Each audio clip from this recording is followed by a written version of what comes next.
Hello, all of you. You're most welcome. Today we are going to learn about copyright. So आज हम लोग copyright अधिकार के बारे में जानते हैं।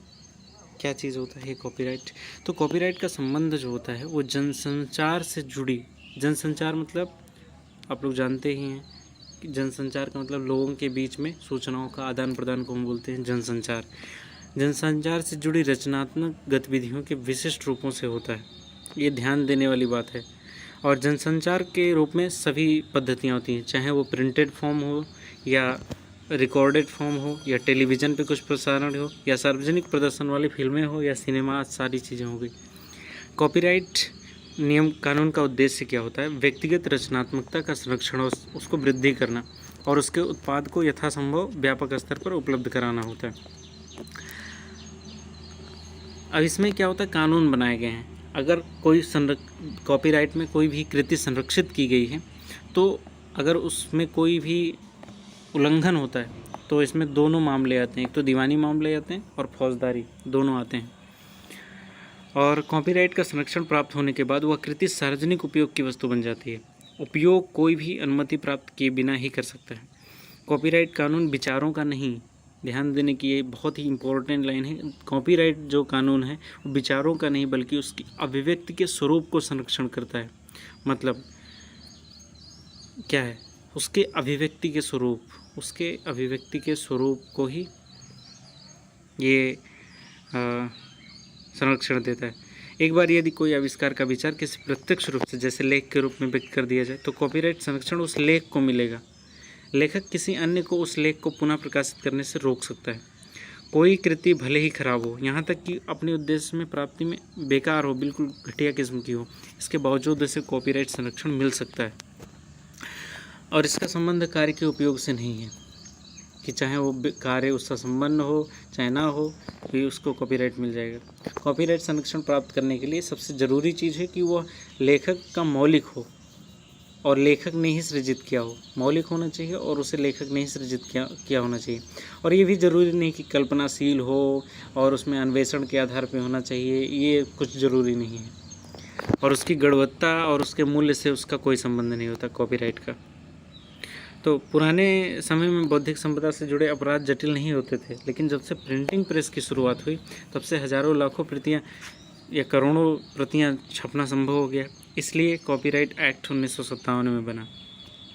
कॉपीराइट में किसी भी कार्य को जो उसका स्वामी होता है, जो उसका मालिक होता है, उसके प्रदत्त अधिकार बहुधा अनन्य अधिकार कहलाते हैं। इसमें कई बार संशोधन भी हुआ। अधिनियम के अनुसार कॉपीराइट का जो अर्थ होता है किसी कार्य को करने या उसके पर्याप्त भाग करने या प्राधिकृत करने का एकमात्र अधिकार।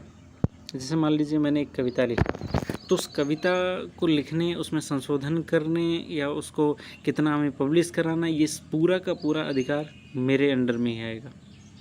इसी को बोलते हैं कॉपीराइट। कॉपीराइट के अंतर्गत क्या क्या शामिल होता है? एक तो कोई साहित्य रचना हो या कोई नाट्य रचना हो।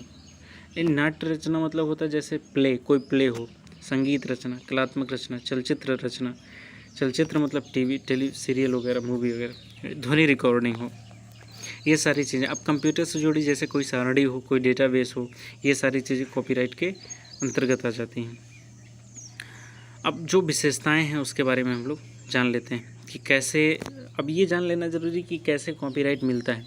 जैसे प्रतिलिपि अधिकार का कॉपीराइट का एक रजिस्ट्रार होता है। रजिस्ट्रार के अधीन एक कॉपीराइट का ऑफिस होता है। उसमें सरकार के निर्देश के अनुसार काम करने वाले लोग होते हैं और उसमें एक रजिस्टर होता है। उस रजिस्टर में क्या होता है, जिन लेखकों को ज़रूरी होता है कि मुझे अपनी कृति, ये है उनकी कृति, उनकी रचना और उनका नाम, पता और ये अधिकार दे दिया जाता है और ये आम जानकारी के लिए भी उपलब्ध रहेगा। और इसका कोई उल्लंघन करता है तो और मुकदमा करना हो, मान लीजिए किसी का कंटेंट को किसी ने छाप दिया और वो मुकदमा करना चाहता है न्यायालय में, तो उसका मुकदमा तब तक नहीं लिखा जाएगा जब तक वो यहाँ पे रजिस्ट्रार ऑफिस में रजिस्टर नहीं करवाया रहेगा।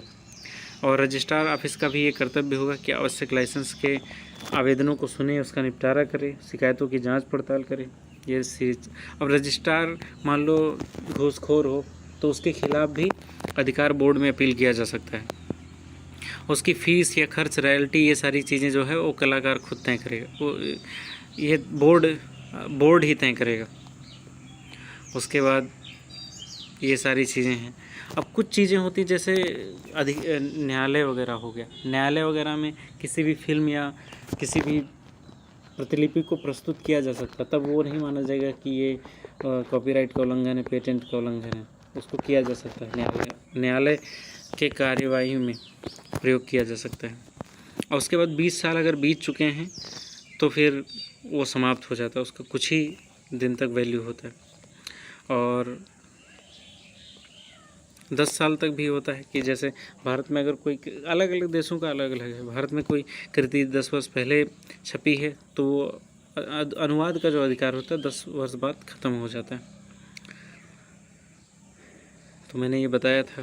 और उसके बाद कोई ऐड अगर ब्रॉडकास्ट वगैरह करता है तो उसको वो देना पड़ेगा पेनल्टी। अभी कुछ दिन पहले ही देखा होगा, ये सलमान खान की कोई मूवी आई है, पता नहीं कौन सी, तो मुझे याद नहीं, अभी इसी साल जो 2021 में रिलीज़ हुई है, तो उसने वो काफ़ी परेशान हो गया था। उसने ट्वीट वगैरह किया कि ये कॉपीराइट का उल्लंघन है। कुछ लोग देखे गए हैं कि अवैध रूप से वो मूवीज़ को अपने वेबसाइट पे या ऐप के द्वारा से फैला रहे हैं, जो कि ये ठीक कार्य नहीं है, क्योंकि उसने OTT प्लेटफॉर्म पे लॉन्च किया था अपनी मूवी को।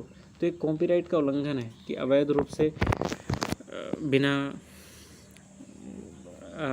निर्माता के परमिशन के उस चीज़ को फैला देना। तो ये बढ़िया उदाहरण है, बेचारा परेशान है काफ़ी ज़्यादा। तो पुस्तकालयों में कॉपीराइट अधिनियम 1957 एक महत्वपूर्ण चीज़ है। इसमें विभिन्न पाठक जो आते हैं वो सवाल आपसे पूछ सकते हैं, उसका सटीक जवाब आपको देना होगा। अब उसमें ये सारी पूछेंगे कि प्रक्रिया बताइए, हमें कॉपीराइट क्लेम करवाना है तो कैसे किया जाए। तो आपको पता ही नहीं रजिस्ट्रार के बारे में, आपने पढ़ा ही नहीं, तो फिर हम सर्च करेंगे, बोलो बेटा गूगल कर लो, तो गूगल से ही नहीं होती, बेइज्जती आपकी अलग से हो जाएगी। हालांकि हर प्रश्नों का उत्तर देना संभव नहीं है, लेकिन ज़्यादातर प्रश्नों का उत्तर दिया जा सकता है। हर प्रश्नों का उत्तर सिर्फ मूर्खों के पास होता है। तो जहाँ तक कोशिश हो कि अपने क्षेत्र से संबंधित हम अपनी जानकारी ज़रूर रखें। अब एक संदर्भ स्रोत के रूप में भी कॉपीराइट अधिनियम है, क्योंकि ये दोनों के लिए उपयोगी है, कर्मचारियों के लिए भी और पाठकों के लिए ही। क्योंकि पुस्तकालयों में बहुत सी प्रतिलिपियाँ बनाई जा सकती हैं। अब कॉपीराइट सामग्री का प्रतिलिपि लेने से मना कर दिया तो उसे स्पष्ट करना होगा कि ऐसा क्यों किया। मान लीजिए कोई विद्यार्थी आपके पास आया, उसने बोला कि ये बुक ले जा रहा हूँ और इसकी फ़ोटोकॉपी कर दीजिए, तो आप मना कर सकते कि नहीं ये नहीं हो सकता। बोले क्यों नहीं हो सकता, तो आप बताएंगे कॉपीराइट की वजह से। आप वो पूछ ले कॉपीराइट क्या होता है, तो आपको बताना पड़ेगा उसको कारण, क्योंकि आप जब पुस्तकालय अध्यक्ष होते हैं तो आपकी उत्तरदायित्व बनती है बताना, तो मार्गदर्शन देना। तो ये कॉपीराइट अधिनियम था। आगे हम लोग पेटेंट अधिनियम 1970 के बारे में जानेंगे। तो thank you very much, thank you.